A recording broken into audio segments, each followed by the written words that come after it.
that's mean, asking those questions that you never seen. He's got that fire, burning bright and clean. Andrew Keen making waves, break the routine on the Keen on show. He brings the heat, asking the minds, digging deep till they bleed. No sugar-coated truths, no lies to deceive. Andrew Keen, the master of the interview beat.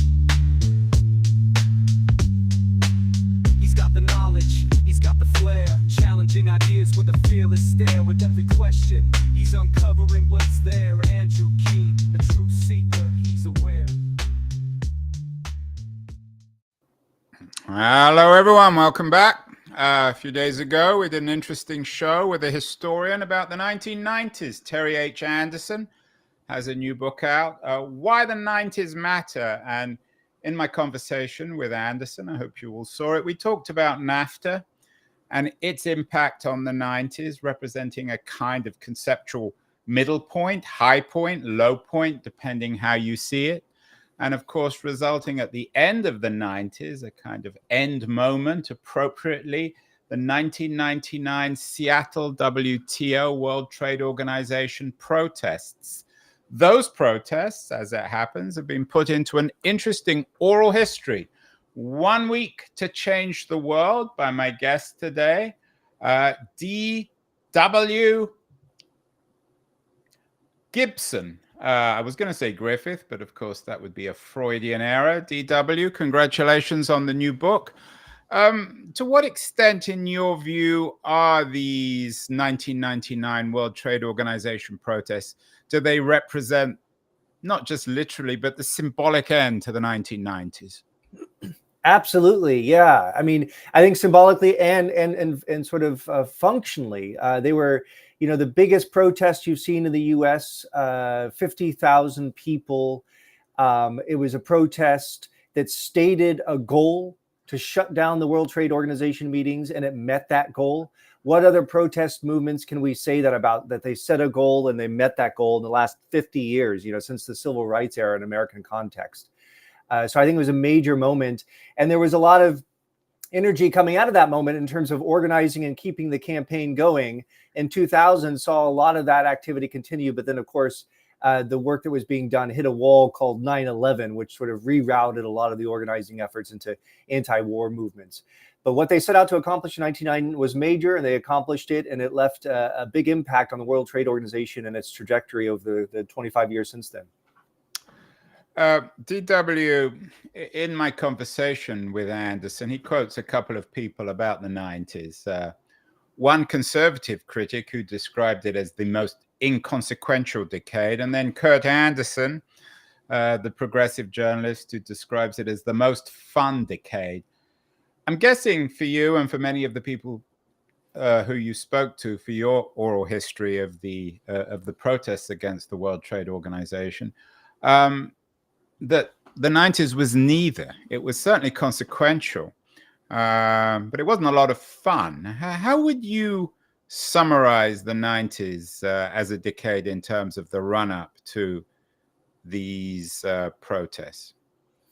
I think atmospherically, especially as you get into the late 90s and you get to the protest in Seattle, I mean, let's remember we're at this point weeks away from turnover to a new millennium. So it was really a time, I think, of a lot of excitement, a lot of angst, too, a lot of anxiety. I mean, transport yourself back to that time period and how much people were obsessed with the idea of Y2K, right? And the idea of computers turning over, and would that lead to all kinds of chaos? That was sort of, infiltrating people's sort of psyches, I think. And we had things like fight clubs going on around the country, right? People sort of trying to figure out a way to channel the energy and the angst that was in the air. So I think there was that weird mixture of, I would say, excitement and angst that was coming to a head. And I think that the decade itself, really was wildly disappointing. I mean, this is the decade where the Clinton administration brings the sort of Democratic Party over to the sort of Reagan way of seeing things. And we really start to lose the sort of FDR New Deal framework,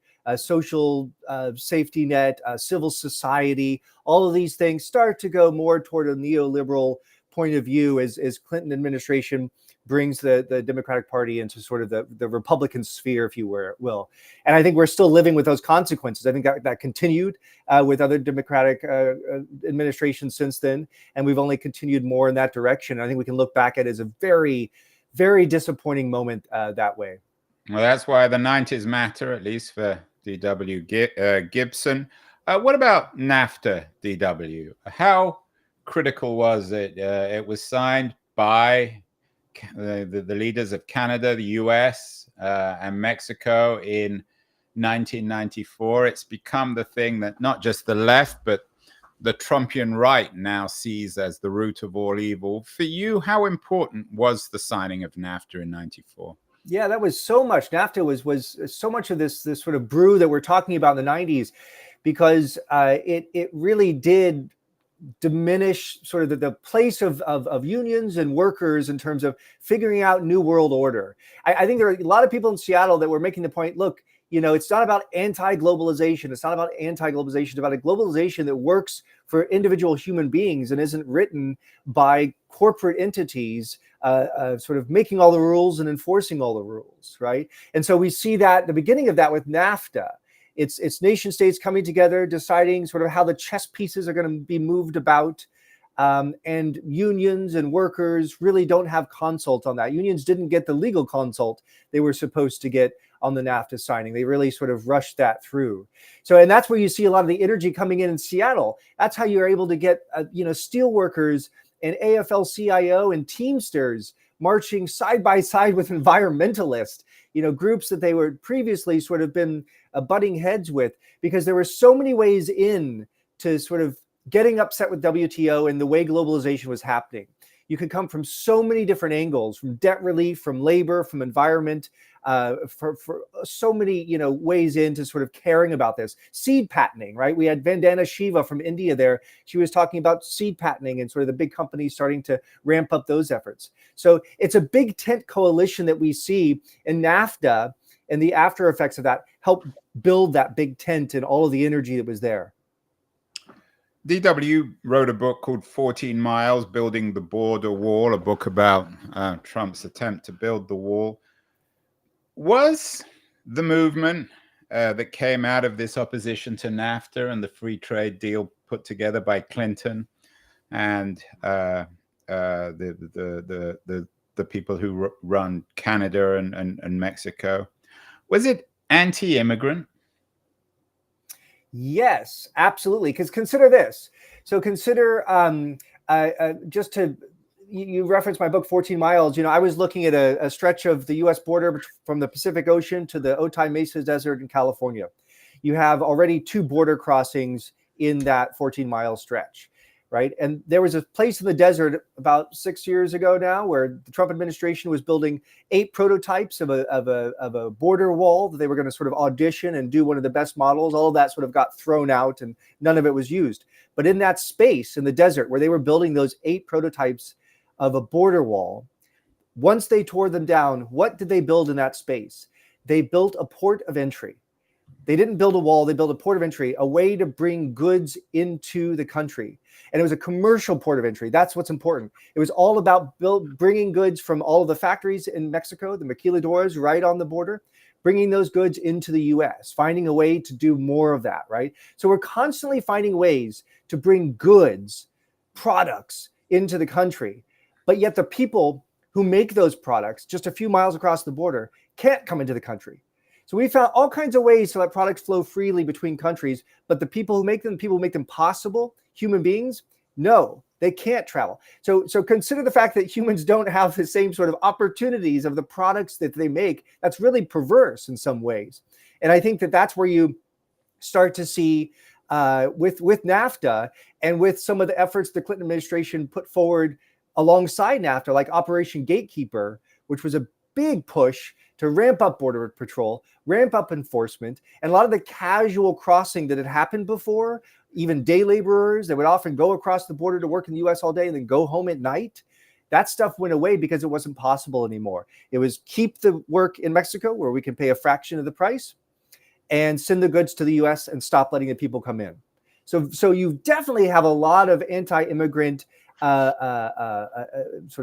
energy in this sort of push towards globalization that comes up in the 1990s. And that continues with Trump now in his critique of WTO and globalization. It has a very xenophobic ring to it, right? A very anti-immigrant element to it. The events that you write about in your new oral history, the 99 Seattle World Trade Organization protests, caught some people, especially I think liberal globalizers, by surprise, and still perhaps in some ways does. Where did the intellectual origins of this come from? I know for your oral history, you interview some of the iconic leftists of the 90s, still around today, men like Noam Chomsky and Ralph Nader, who's been on the show. Would it be fair to say that this was a intellectually trickle-down movement from people like Chomsky and Nader, or was it more democratically spirited?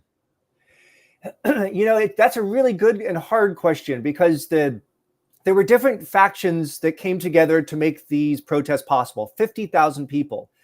So you've got people coming from, as I said earlier, very different angles. And so you've got, let's say, big contingencies of unions, right? Very hierarchical structures, right? But then you've got a lot of groups like environmentalists, like some anarchists, I mean sort of lowercase a, sort of political anarchists, who are not as organized and not into the hierarchical structures. So there was something that developed in Seattle called the Direct Action Network, was really sort of ad hoc sort of piecing together of small organizations, individual players who all came together and wanted to shut down the meetings, right? And so those people are working in a very non-hierarchical way and sort of pride themselves on working in a leaderless way. And they had a very defined structure to this leaderless approach. There were affinity groups, a model born out of the Spanish Civil War, where people organized in groups of 15 to 20 to decide how they were going to participate in the protest. There was a spokes council. There was a physical space, the warehouse they rented so they could meet, and a spokes council could meet. And one person was chosen from every affinity group to represent the group in the spokes council so the decisions could be made. So very democratic, very horizontal in terms of the decision making for one big facet of the protest. And I think that's really important. Now, when you say that there's a leaderless movement, what that really means, and John Nichols says this in the book, it's that there are really a lot of leaders, right? A lot of people take on responsibility. So I wouldn't say trickle down. I think there were people like Ralph Nader, certainly was a big player, and he sent teams and he sent resources to Seattle to make sure that there was a big protest. And that was a major element. And he was already sort of waxing on about the myth of free markets and how that was something we'd been sold and hoodwinked into believing in. And he got that message out there, and that was a big part of it. But there were other people that were being leaders in very different ways in terms of organizing soup kitchens or organizing cultural elements that would be part of the protest, big puppets or marching bands, right? So many people came together in so many different ways to make it happen. That's one of the things that was so magical about it. And it's also one of the things that makes it really hard to sort of reproduce, right? That sort of magic, that sort of leaderless environment where so many people were able to come together in a horizontal way. Yeah, the way you're describing it, it does sound like a Janus-faced movement, which is appropriate given it happened on the verge of the new century. On the one hand, it was a movement that reflected the traditional leftist ideas of men like Noam Chomsky and Ralph Nader. On the other hand, it predicted not just the decentered technological idealism of Web3, but also of the Occupy movement and even of the protests today. What's your sense, DW, of the legacy of this movement intellectually? The legacy of Seattle is so wildly underestimated. So Seattle, let's say, like sort of intellectually, but practically too. And those things are sort of intertwined, I think. So think about it. Seattle is where you get people's microphone, call and response, right? Which is a very powerful thing out in the field. Seattle in American context is where you first get the internet as an organizing tool, part of the picture, right? It's where you get the militarization of police departments in the US, right? It's where you get these big tent coalitions. All of this stuff is coming. It's where you get Occupy tactics. All of this is coming out of Seattle, right? And so that's one of the reasons I think it's so remarkable that this has been sort of forgotten over the last 25 years. And we remember Occupy to a certain extent, but again, Occupy didn't set out practical goals and meet them the way they did in Seattle. So I think that's really important to point out those ways that Seattle's fingerprints are all over protest movements that have been in the U.S. over the course of the last 25 years. And I think intellectually, absolutely. I mean, you can trace lineages. First of all, it's very easy to see how Ralph Nader's ill-fated 2000 presidential run was very much an extension of what was created in Seattle. The sort of upset and anger at corporate governance that you saw that was the foundation for Ralph Nader's presidential run, which was again ill-fated and consequential in 2000. I think you can even trace the lineage between what happened in Seattle and after that with the financial crisis and Occupy and Bernie Sanders, his rise in politics, right, to national prominence, right? He was doing his thing in a sort of regional way, but I think what you get is an opening up to a notion of another way to create world order, right? Especially in the American context, where we're preoccupied with private property and land ownership and sort of late stage capitalism. These figures open up a way to reconsider the world and reconsider how we order the world. That's exciting. That was exciting in Seattle. And as tumultuous as today's world is, it's still exciting. And someone like Bernie Sanders and the movement he's brought and the younger generations he's inspired. So it's a continuation of that intellectual tradition, I think. We're speaking with D.W. Gibson, the author of an interesting important new oral history, 1 Week to Change the World, an oral history of the 1999 Seattle World Trade Organization protests. I want to remind everyone that great guests like D.W. are brought to us because of our friends at Liberties, a new quarterly based on old principles of words and print, about culture and politics. Going to run a short feature on Liberties, and then we'll be back with DW to talk more about the 1999 World Trade Organization protest. Don't go away, anyone. We'll be back in a second. The noise, there is nuance, insight. Liberties is not just a journal of ideas. It's a meteor of intelligent substance. It's the place to be for engaged citizens. Politics, opinion, substance. Liberties is a triumph for freedom of thought. A quarterly of urgency, of cultural exploration, of intellectual delight, of immaculate prose. It's invaluable. Subscribe now or find Liberties at your favorite bookseller. And you can subscribe to Liberties at libertiesjournal.com. We're speaking with D.W. Gibson, the author of 1 Week, an oral history, and 1 Week to Change the World, about the 1999 World Trade Organization protests in Seattle. Of course, when we think of this title, D.W., I assume you borrowed it in some way or other from John Reed's great book on the Russian Revolution, 10 Days That Shook the World. Some people might say, watching this, well, Reed was describing really ultimately a catastrophic event. The Bolsheviks took power, millions of dead as a consequence. Why would you want to borrow that title? Is there a connection between the 1 Week to Change the World that you have written about and spoken about in this book and the Bolshevik Revolution, perhaps in its failures and tragedy? I don't think there's necessarily like a direct connections. I think it's more about the sort of nature of what can happen when a moment is created. And a moment was created in Seattle that felt surreal and felt overwhelming in some ways and felt powerful in a lot of ways to the 50,000 people that were there. And there's something sort of, again, unpredictable to when those moments can arise or be created by a handful of individuals that want to drive a moment and make something of it.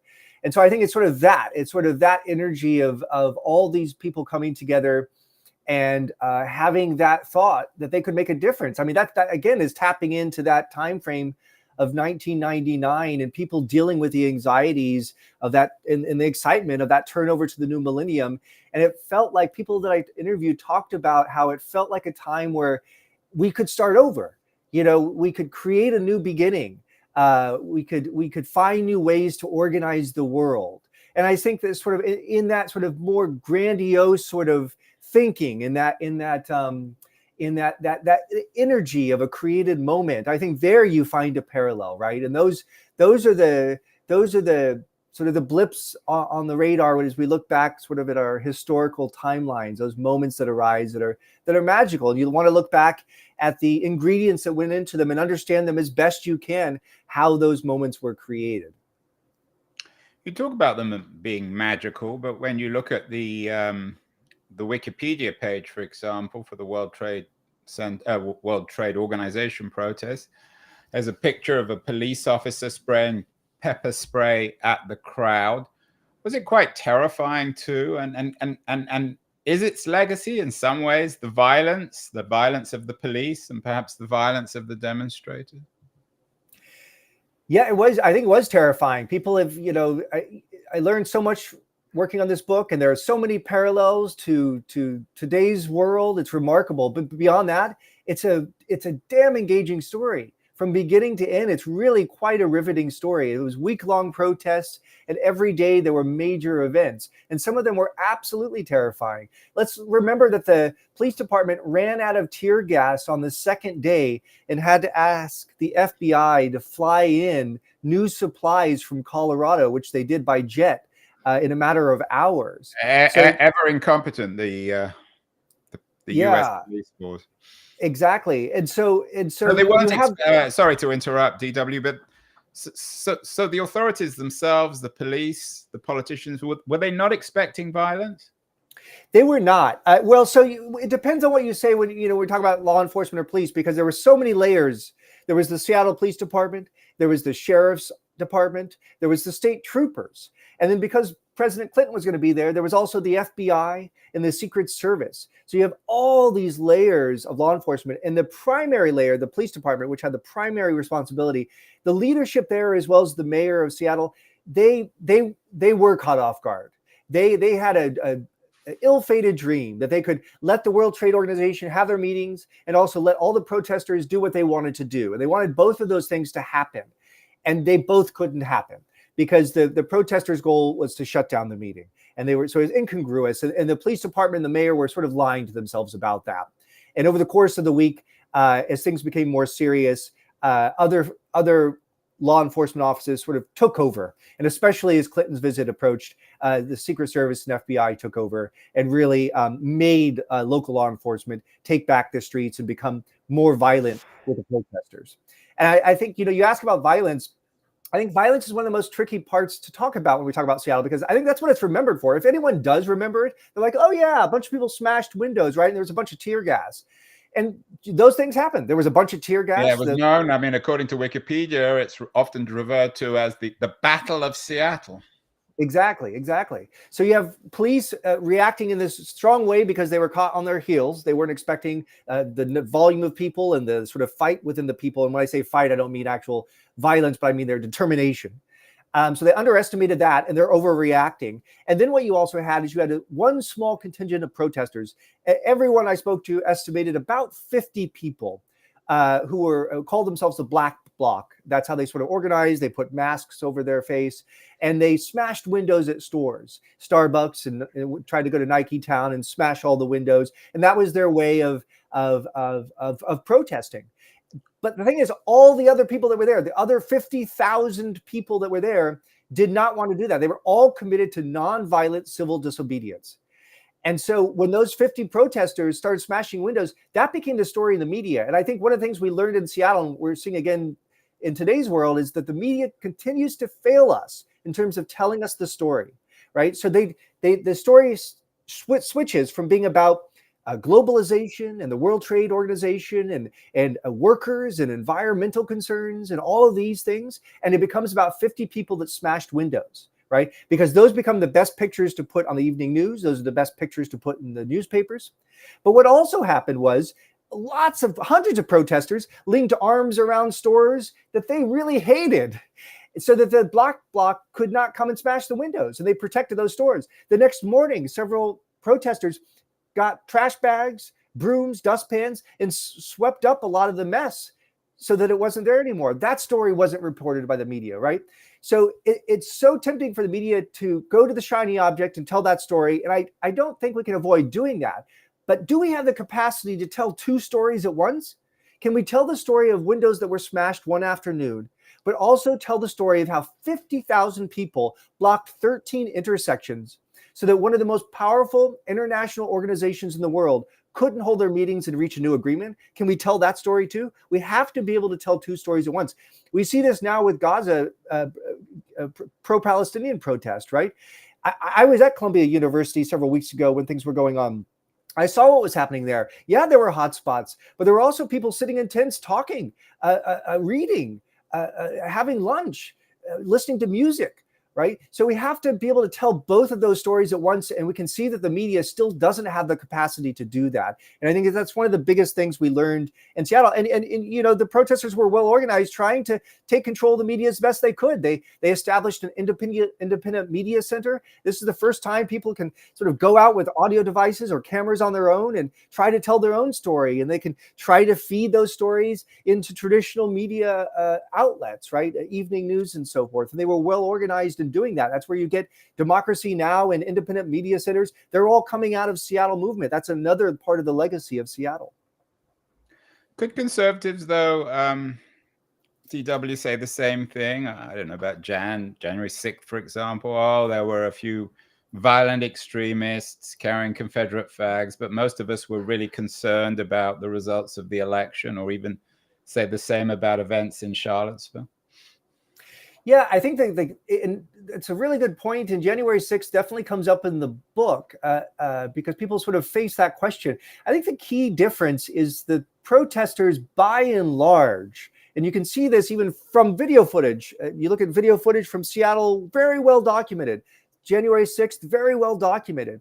And you can see that the energy of that crowd at January 6th, whether it was 51% of the people or 53 or whatever percentage it was that wanted to smash windows and get into that building, that was the prevailing atmosphere, right? And they were willing to bring violence against property and people, right? So we know we had the news waiting for Mike Pence. We had people roaming the halls looking for Nancy Pelosi and Mike Pence, wanting to exact their anger and their upset toward those people.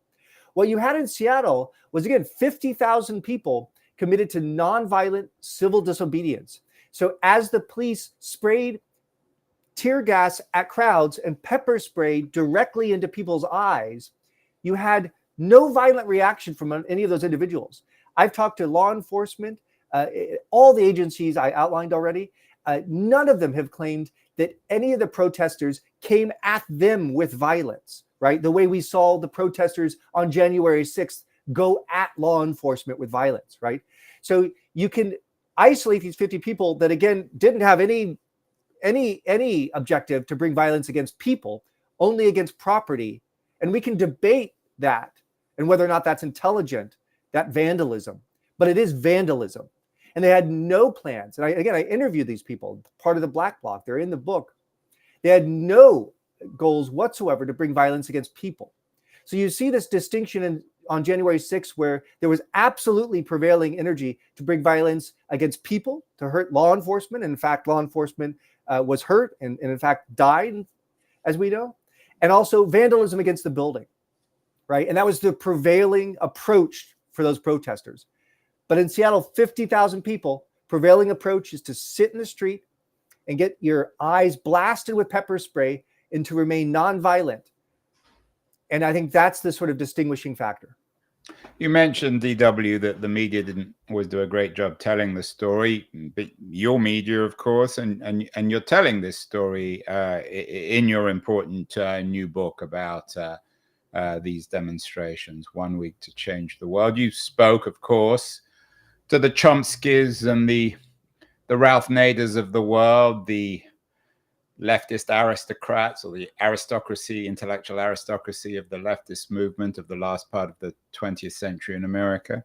But you also spoke to lots of organizers, people like Mike Dolan, Lisa Fithian, Yolanda Sinde. Are there generalizations one can make? I remember an old friend of mine, Eche Temelkuran, a veteran of the Arab Spring, always said about her experience then in Tahrir Square that they were the most exciting times of her life.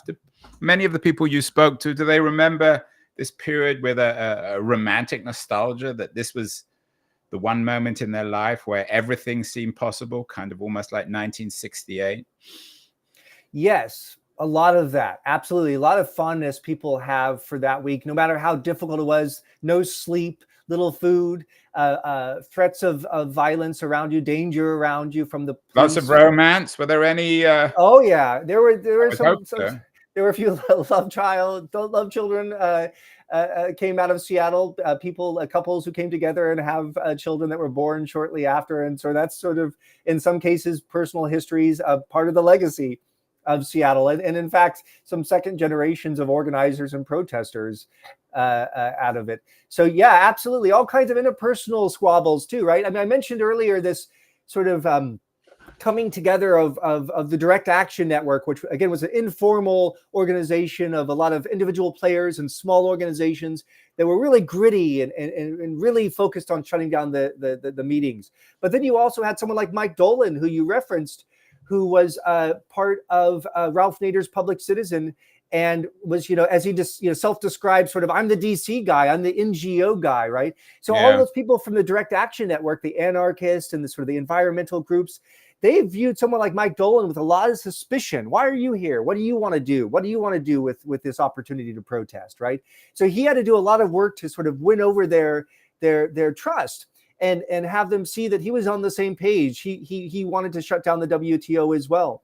And he was negotiating, sort of messaging that directly to them and powerfully to them, but also more softly to some of the big DC organizations that he was trying to get involved to bring out bodies in the streets, right? A lot of unions, but also big organizations like the Sierra Club, right? Something like the Sierra Club is an organization with a big profile, a lot of connections to political power. And that leadership was very nervous about sort of getting in bed with the Direct Action Network, so to speak, right? Do we want to shut down these meetings? Is that something we really want to do? So that magic of those groups being able to come together and work together and make it happen, what they called sort of this inside-outside strategy, right? Because let's not forget, Mike Dolan, his boss, Lori Wallach, who's a trade specialist, still is, and she was Ralph Nader's right-hand person for so many years. She has a delegate pass. She's going into the WTO meetings. She's trying to sabotage things from the inside, and there were others like her. Medea Benjamin did this as well. Other people did this. So you had this inside-outside game they were playing, and Lori Wallach calls it monkey wrenching, right? Going back and forth and trying to see how you can get the activity in the streets to feed off the activity on the inside of the meetings and vice versa. And that big tent coalition building, I think that's something we're missing in today's world. Everything is so siloed and sort of, we have a lot of purity tests, right? Can you be on our team? Here's 25 questions to answer. And if you get one answer wrong, you're not on the team, right? In Seattle, you had Tom Hayden and Sherrod Brown there, but you also had Pat Buchanan there. Right? This is incredible. These are sort of right-left coalitions that just are unthinkable today. But everyone realized that what the fundamentals were on the line. They couldn't argue about policies if they weren't going to be able to save democracy, if they weren't going to be able to save their voices in how globalization happened. Right? So that was something that people look back on with a lot of fondness and romanticization, and rightly so, that ability to build this big tent coalition. But I will say that Ralph Nader in particular, one of his big gripes about Seattle is that people over-romanticize it, the people who know about it. It's funny, so many people don't remember it, but the people who do remember it really romanticize it. And he gets upset about that a little bit. He's like, Ralph is anything but a romantic. You mentioned Tom Hayden, one of the founders of this SDS, very much involved in the 1960s. The more you talk about this, DW, the more it reminds me of the events in Chicago in 1968 at the Democratic Convention. Huge violence between the police and demonstrators. Consequence of all that, of course, was the victory of Richard Nixon at the polls in 1968. And we know what happened after that. One of the things, of course, that came out potentially, I guess, of these demonstrations was the election in which Al Gore was defeated by George Bush. Could one say, for all the romanticism and nostalgia for this period, for this moment, that it ultimately resulted in significant political defeat? I mean, you're right to point out the parallel, I think, between 68 and 99 and sort of the outcomes, the political outcomes, and Nixon and Bush. I think that's really interesting and deserves some more space to sort of think about, because there are some things there in terms of parallels. But I think in terms of political defeat, I think two things have happened at once. I think on the surface, one can see political defeat. A lot of people that were there in Seattle, they said, we succeeded. We stopped the meetings. They didn't reach a new agreement, and we did what we wanted to. But man, in the 25 years since then, I can't say that corporate governance has really slowed down. I can't say that sort of the neoliberal agenda has slowed down. I can't say that globalization as we feared has really slowed down. And I think that that's true. But what you've had boiling under the surface is this upset about the dehumanization of globalization, how it totally discounts the individual worker, the individual human being. I think that's never gone away. And it's reared its head in so many different and ugly ways, in ways that I wish it hadn't, like with the election of Donald Trump in 2016. Although Trump himself would have been, one of the reasons he's so popular is his opposition to NAFTA. Absolutely, so he would argue that he was on the side. He might have even shown up at this thing. Absolutely. It's all very well talking about dehumanization. It's a very vague notion, DW. You note that there were many different political groups there, from radical anarchists to union members to intellectuals like Chomsky and longtime political activists like Nader. What did people want to? Is there a general alternative to the NAFTA world that was offered in 1999 at Seattle, or was it just noisy protest and opposition to NAFTA, but nothing really offered as an alternative? And what can we learn from it, given that many of the issues and consequences haven't gone away in the 25 years since the protests? Mm-hmm. Yeah, there was absolutely alternative models offered up. And this was one of the things I think that frustrated protesters, because journalists kept saying to them, well, you say anti-globalization. We know what you're against, but what are you for? And they said, no, we're telling you what we're for. We're for democracy. And what does that mean? It means letting decisions about how international trade be made by entities other than corporate leadership, right? So maybe they're a stakeholder at the table, but so is civil society, right? So counties and states and nation states should have a say in this, right? This is where sort of democracy has a job to do to push back on globalization and capitalism, right? There's a responsibility there. So there were the International Forum of Globalization. They were doing teach-ins across the country, teach-ins in Seattle, where they talked to people about globalization, where they talked to people about alternative models, right? And we're educating people. Colin Hines is in the book. He was one of the original, he was in Seattle. He was actually there running around with Julia Christie, if you can believe it. It shows you the sort of the scope of people who were there. The actress Julia Christie was running around with Colin the whole week. But Colin was one of the authors of the Green New Deal, which originated in the UK decades ago, right? They were already thinking about this. It's sort of resurfaced now, and it's resurfaced in the US when it fell into the hands of people like AOC in the US and got really excited about it, but it's been around for a while. So people like Colin Hines and his colleagues have been working on alternate models for globalization. And I think that's the key there. There were some people who criticize sort of our technology state and really want to turn to sort of a more agrarian society. Those are a handful of people. The vast majority of the 50,000 people that were there were looking for an alternate model of globalization. They weren't saying no to trade. They understand the reality of how the modern world works, but they wanted to find new models. And yes, new models were being offered. Again, International Forum for Globalization was one very important entity, and the Green New Deal, which was already being shaped in the UK by Colin Hines and a few others. Those were alternative models that were there. And one more thing to tack onto that, sort of this idea of, because I think that goes directly to the idea of dehumanization, right? Getting the individual involved, right? Getting communities involved in how they interact with their state and their country and their world. There are models to make that happen. And I think we need to consider that. I think that one of the key organizers in Seattle, he told me, Twitter has killed organizing. It's just killed organizing because we mistook it as like the whole enchilada. But really, it's just one tool. It's one tool in the toolbox. Sure, you can organize 2,000 events across the globe in one afternoon and have tons of people turn out and make that happen. But can you build lasting campaigns? That's why you need some kind of a marriage between